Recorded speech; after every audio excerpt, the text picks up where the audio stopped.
Why did WCW end, and how did ECW begin? You know, I want, like you said, when you see guys getting a push and you know the money that goes with it.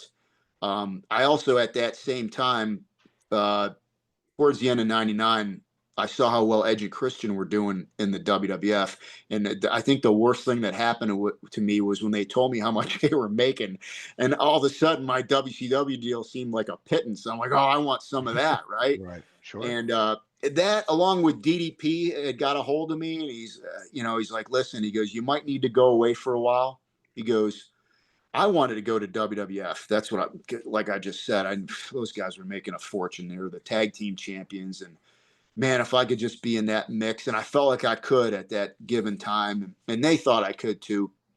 And so I asked for a release from WCW, and they didn't give it to me right away. It took a while, and they didn't really want to let me go. Finally, JJ Dillon was like, Lee, listen, I gave you the opportunity. He goes, if it's not working out, it's not working out. And you're a young guy, maybe try your luck elsewhere. And they let me go.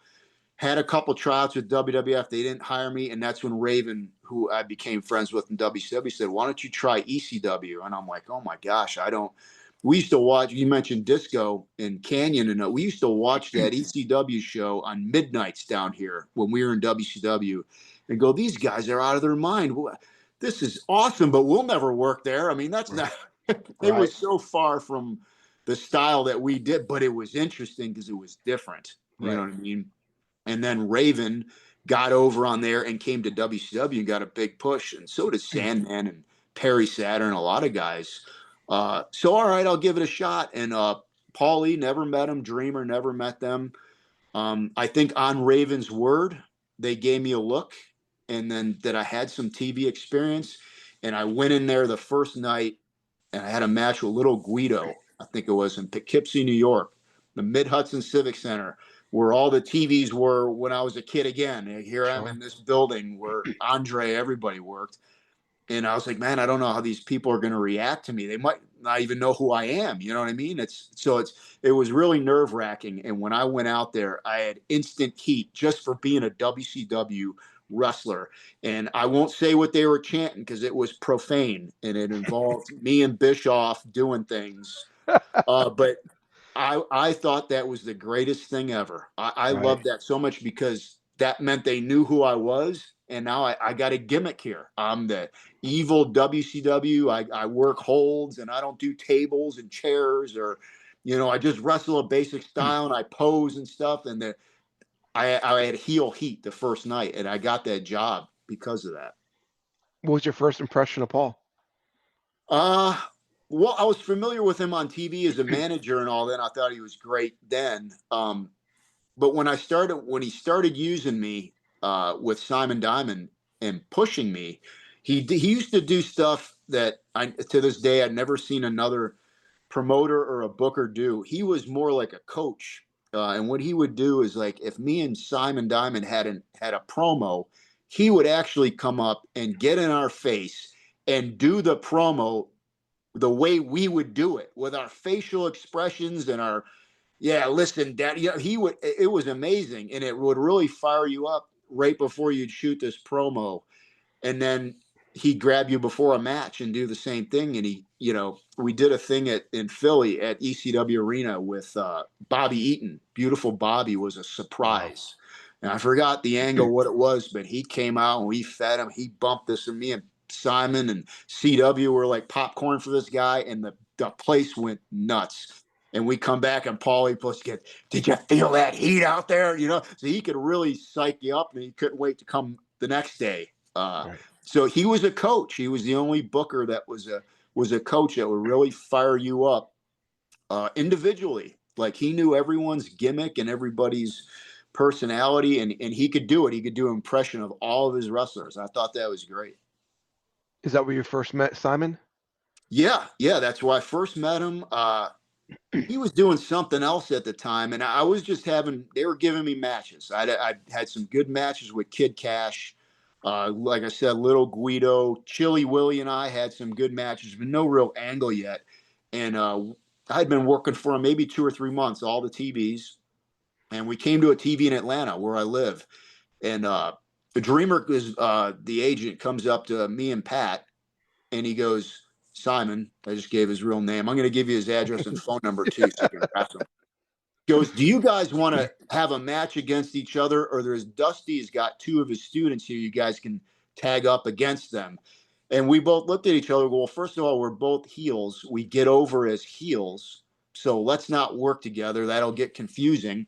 And then Dusty's going to be watching. Which Dusty, if you can get a little bit of advice off of him, wow, what a night, Yeah. right? So that's what we did. We tagged up against two of Dusty's students. And we had a heck of a match together. We just worked like a basic heel tag team, nothing crazy. And when we came to the back, Dreamer said, go shoot a promo. Just come up with it. He didn't give us any bullet points, nothing. Goes, go do a demo for Paul. He wants to see what you guys look like. And we came up with this promo where I'm in the bathroom looking in the mirror, talking to myself and posing about how great I am. Or it was reverse. He was looking at me, and then the toilet flushes, and I come out of the stall, and then we just do this promo together. And he loved that. Apparently, Paul loved that. And he said, "You guys are a team going forward."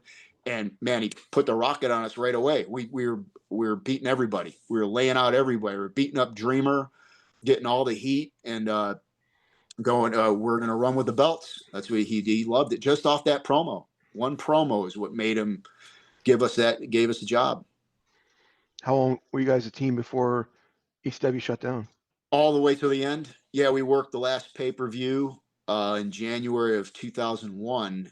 The writing was kind of on the wall with that. I hadn't gotten a contract at that point, but Paul was a couple months prior. Oh, I got to get you on paper and blah, blah, blah. And I was really hoping to go back to WCW. Actually, I was hoping to use the exposure to go to WWF, really, but there was WCW. And as you know, WCW and ECW both got bought at the same time. So we were all there was nowhere to go. You know what I mean? So that's how that happened. There was nobody got fired or anything like that. It was legitimately the last pay-per-view, and then there were two house shows after that, and not everybody was booked on those. So the pay-per-view was the last one we did. And then I never heard anything really again. I went and did a Nitro because Nitro was still on till like March, and Terry Taylor was a good friend of mine and a mentor, and I was talking with him, and he said, well, Johnny, Laurinaitis is booking. I'll put in a word for you. And he called me. He said, can you make New Orleans next week for a Nitro and Thunder? And I said, I'm going to call Paul and just say, hey, look, we're not running shows anymore. This is like in March, so like 2 months after no show. And Paul said, go do it. He goes, do what you got to do. And when I got to the shows, I called him. I told him what I was doing. He said, go out there and do the best you can. And I hadn't talked to him again for about a month after that. Was when, less than a month, I think, was the buyout. And then WCW was gone and ECW was gone. And Paul was doing the announcing on Raw at that point. If promoters want to reach you, if people want to book you, where can they do that? I'm on I'm all the big social media it's called X now, right? At Swinger_Johnny, Johnny_Swinger on Instagram. You can find me on Facebook as well. Easy to find, hard to get. No, I'm just kidding. But I'm easy to get either. I'm not cheap, but I'm affordable.